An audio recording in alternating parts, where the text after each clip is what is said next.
Behind the glamour of Tinseltown's golden era lurked whispers that had nothing to do with box office numbers. Certain leading men carried reputations that extended well beyond their acting abilities, reputations for being exceptionally blessed by nature. These tales, passed through dressing rooms and cocktail parties for generations, have become part of cinema's naughty folklore. Here are the stars whose legendary endowments allegedly matched their larger-than-life personas.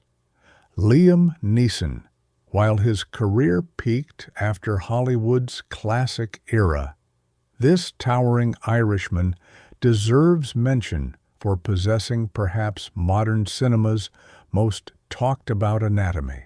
The secret exploded into public consciousness when supermodel Janice Dickinson appeared on Howard Stern's show and made a jaw-dropping comparison. She described encountering Neeson intimately and claimed an Evian water bottle tumbled out when he disrobed, and that the bottle was actually smaller than what she witnessed. She declared him unmatched among all her famous conquests. The revelation spawned countless jokes and references. Actress Dana Delaney once hinted that filming intimate scenes with Neeson in the 1980s left her impressed, to say the least. Rumors circulated that Julia Roberts affectionately called him Long Liam during their brief romance. When journalists pressed Neeson about Dickinson's claims, he responded with characteristic Irish wit, quoting Yoda, "Size matters not." His playful non-denial only cemented the legend further. Steve McQueen, the ultimate rebel of 1960s. Cinema possessed something beyond his famous cool demeanor. One former lover provided perhaps the most vivid description in Hollywood gossip history. She compared his anatomy to two Coors beer cans welded together. That startling imagery has been repeated in countless tell-alls, cementing McQueen's reputation as extraordinarily equipped. His swagger certainly suggested a man with nothing to prove.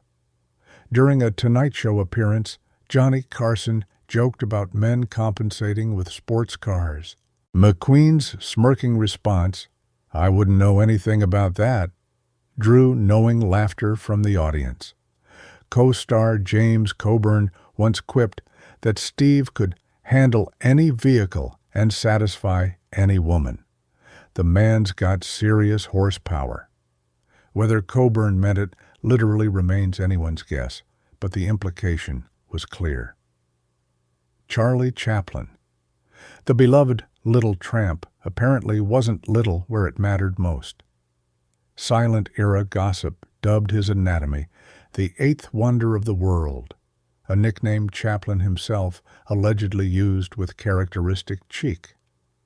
Given that he bedded an estimated 2,000 women, fathered 11 children, and married 4 times, the man clearly possessed remarkable virility. Actresses who encountered Chaplin privately spoke in hushed tones about his impressive gifts and near-superhuman stamina. One writer noted that insiders knew him for supposedly performing 6 times consecutively. Chorus girls from the 1920s giggled that his equipment was no laughing matter, though Chaplin himself likely found the whole thing amusing. Warren Beatty. Few Hollywood Lotharios matched Beatty's prolific romantic history. One biographer famously estimated he'd been intimate with nearly 13,000 women, a figure Beatty politely disputed without offering alternative numbers. But beyond quantity, quality apparently played a role. Women who experienced his charms reportedly swore he was hung like a donkey. His conquest list reads like a who's who of beautiful women: Natalie Wood, Julie Christie, Brigitte Bardot, Diane Keaton, Madonna, and countless others. What made him irresistible? Charm and good looks helped, certainly, but whispers suggested another significant factor. His friend, Jack Nicholson, once teased that Warren had the greatest seduction lines ever, and something to back them up. Beatty maintained gentlemanly silence on such matters, which only fueled speculation further. Gary Cooper, this tall Montana native, seduced leading ladies from Clara Bow to Grace Kelly with such regularity that Wags joked, he laid more pipe than the Manhattan sewer system. His affairs reportedly left him physically depleted. After one European romance with Countess di Frasso, friends remarked that the usually robust Cooper returned looking worn to a Frasso, exhausted by the Countess's demands. His fiery lover, Lupe Velez, allegedly boasted that Cooper possessed Hollywood's biggest organ, but lacked the backside to use it properly. While poking fun at his technique, she confirmed what many believed. Cooper was unrivaled in that department. Marilyn Monroe supposedly giggled that her co-star carried a special rifle in his holster. Whether apocryphal or accurate, such tales became Hollywood gospel. Richard Burton. The Welsh actor's legendary romance with Elizabeth Taylor captivated the world, and insiders suggested one reason for their white-hot passion involved Burton's generous natural gifts. Friends winked that these two amply endowed people, in every sense, hid nothing from each other. Burton himself possessed ribald humor, once joking that he and Elizabeth enjoyed sailing uncharted waters together. Taylor reportedly told confidants that Richard was built like an ox. During Cleopatra filming, crew members noticed that whenever Burton stood, Elizabeth's eyes followed downward. Burton was famously immodest in dressing rooms. One observer compared the sight to a Celtic warrior in full glory. His frequent theatrical declarations of, "Is this a dagger I see before me?" took on new meaning among knowing audiences. Tom Jones. Though primarily a singer, this Welsh crooner earned honorary inclusion through his notorious reputation. His skin-tight stage trousers became infamous for their unmistakable bulge, so prominent that Elvis Presley once asked if Tom stuffed a sock down there. He didn't need to. Jones even bestowed a name upon his legendary asset, Wendell, meaning wanderer or seeker. One groupie-turned-author described encountering something cucumber-sized that required recovery time just to process. Another ranked him King Dong among rock stars, claiming measurements exceeding even adult film performers. When television censors worried about on-screen outlines, they requested tighter underwear, which only made matters more obvious. Eventually, they surrendered. As Jones told interviewers with a wink, "It's all genuine, I assure you. Wendell sends his regards." Cary Grant. Beneath that impeccable elegance lurked something surprising. A former assistant made startling claims. Grant's anatomy allegedly hung so substantially that it reached nearly his navel while relaxed, approximately 8 inches without any encouragement. The implications of full arousal boggled imagination. Grant married 5 times and enchanted countless starlets, perhaps explained by more than just charm. One tailor supposedly quipped that Cary required special inseam measurements. The notion of this perfectly tailored gentleman secretly possessing such equipment seems deliciously ironic. When Mae West famously invited him to come up and see me sometime, one imagines Grant's arrival exceeded even Mae's wild expectations. Humphrey Bogart.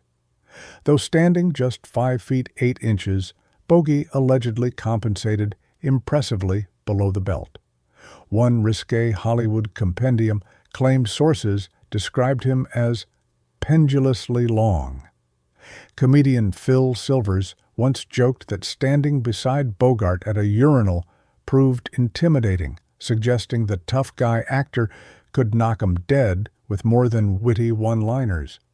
Bogart himself never dignified such rumors with responses, too classy for that. But when people wondered how he landed much younger Lauren Bacall, some quipped, "She must have discovered why they call him Bogey." His famous line, "Here's looking at you, kid," takes on additional dimension when considering what Bacall may have been looking at in private moments. Michael Caine. This Cockney charmer reportedly packed what insiders called a British secret weapon. One celebrity expose stated plainly that the actor was a talented lover, measuring around 8 inches, described as a conservative estimate. Ex-girlfriends told London tabloids that Michael offered more than just an accent. During the Italian Job filming, Wardrobe allegedly adjusted his trousers because too much of Mr. Caine was showing. Fellow actors joked that Michael could charm birds from trees, and likely their feathers too. Those birds apparently found plenty worth chirping about afterward. As Alfie might ask, what's it all about? In Caine's case, perhaps about 8 additional inches of allure. Chico Marx, the piano-playing Marx brother, earned his nickname from chasing chickens, and reportedly caught thousands during vaudeville days. Beyond enthusiasm, Chico supposedly possessed remarkable equipment for the pursuit. Comedian Jerry Lewis claimed hearing someone joke in a steam room, "Move over, Groucho, Chico's brought his own cigar." That cigar was apparently permanently attached. Jackie Gleason reportedly ranked Chico alongside famous, well-endowed comedians like Milton Berle and Forrest Tucker. There's a tale of a showgirl exclaiming, "Oh, Chico, no more, you're too much," prompting his reply in mock Italian accent, "That's what they all say." Brother Harpo noted that Chico's dressing room always produced giggles and squeals from behind closed doors, perhaps responses to demonstrations of more than piano skills. George Raft. This former gangster associate turned actor allegedly concealed more than mob connections in his trousers. Chorus girls nicknamed him George Draft, while gossip rags listed him among Hollywood's horse-hung stars, citing a supposed 12-inch endowment. Tallulah Bankhead, never known for discretion, implied her fling with Raft was unforgettable. She once claimed a hospitalization might have been courtesy of either Mr. Cooper or Mr. Raft, suggesting both men left physical impressions. An apocryphal story describes a dance partner gasping, "What is that?" during rehearsal, with Raft smoothly responding, "Just my lucky charm." Even decades later, comedian Buddy Hackett recalled seeing Raft in a locker room and laughed, "Now I understand why they called him Georgie." John Ireland. This rugged character actor wasn't a household name, but among Hollywood's inner circle, he was a charter member of what comedian Harry Ritz dubbed the Long Schlong Club. Ritz revealed that he, Forrest Tucker, and Ireland considered themselves founding members, even exchanging tips on managing their considerable assets publicly. Ireland's steamy affair with Joan Crawford became legendary. When things soured, Crawford allegedly had him fired, but later hinted that Ireland was no peanut, though he drove me crazy. That double entendre spoke volumes. On golf outings, when buddies teased his swing, Ireland quipped, "Hard to pivot with such weight between the legs." The men roared knowingly. Roscoe, Fatty Arbuckle. This gentle, silent-era comedian became embroiled in Hollywood's earliest scandal when actress Virginia Rappe died following a 1921 party. Sensational tabloids concocted an outrageous rumor that Arbuckle's enormous anatomy had caused fatal internal injuries. One contemporary account crudely claimed the delicate starlet's bladder burst from Arbuckle's gigantic size. Arbuckle was fully acquitted. The jury even apologized for his ordeal. But the morbid legend persisted. Speakeasy jokes claimed he was so equipped it should be registered as lethal weaponry. Friends insisted the rumors were absurd exaggerations, yet the tale took on immortal life. Today, film historians remember Arbuckle for comedic genius and tragic downfall, but also as the man whose anatomy allegedly proved literally too much. These whispered legends remind us that movie idols have always been larger than life, and in certain cases, allegedly larger below the waist, too. Whether spread by jealous rivals, indiscreet lovers, or the stars themselves enjoying a laugh, such tales add spice to cinematic history. The truth behind these stories remains unknowable, which only enhances their appeal. Next time you watch a classic film, you might catch yourself wondering, was he one of those legends? That delightful speculation has passed through generations of Hollywood cocktail parties and memoirs and shows no sign of stopping. In a town built on dreams and egos, there's always appetite for stories about who possessed the biggest assets of all.